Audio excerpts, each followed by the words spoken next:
एक निर्धन व्यक्ति राजा के महल में माली का काम करता था। उसने राजमहल के बाग में कई प्रकार के फलों के पेड़ लगाए हुए थे। जो फल पक जाते थे वह माली उसे तोड़कर राजा के सामने प्रस्तुत कर देता। कई बार खुश होकर राजा माली को इनाम भी देता था। एक बार बाग में आम, अंगूर और नारियल के फल लगे हुए थे। माली टोकरी लेकर बाग में पहुंचा और सोचने लगा कि आज कौन सा फल महाराज के लिए लेकर जाऊं।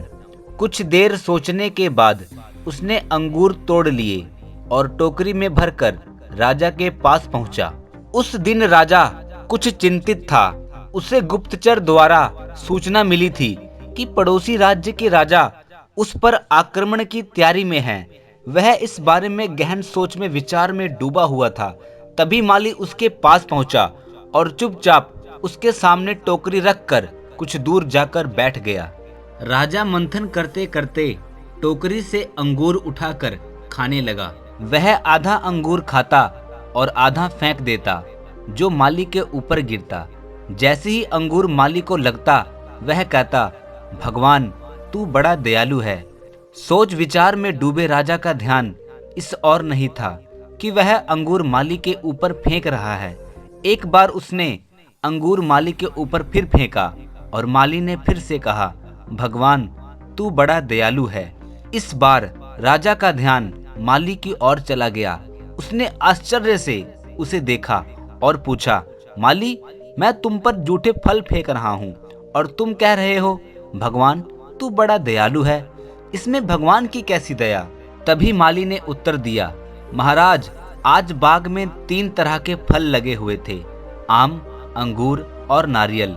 मैं सोच रहा था कि आपके लिए कौन सा फल ले आऊं।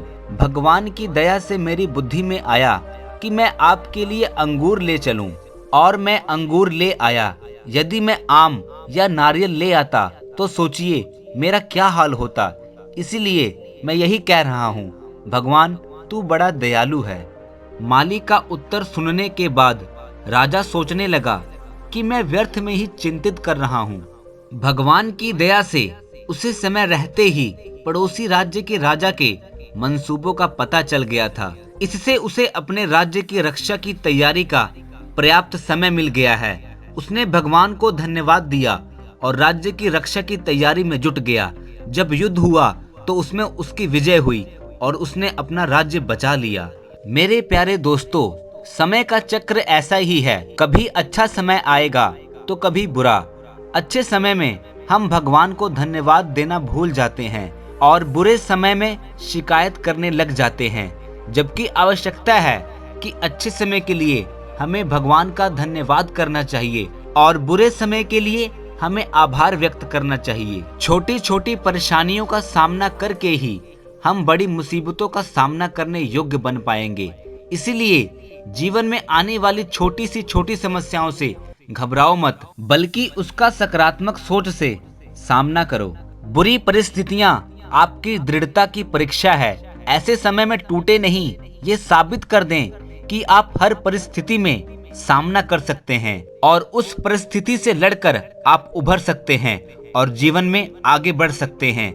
जीवन की उबड़ खबड़ डगर पर चलकर ही आप दृढ़ और मजबूत इंसान के तौर पर खड़े हो पाएंगे। इस कहानी से हमें यह सीख मिलती है कि जो होता है अच्छे के लिए ही होता है।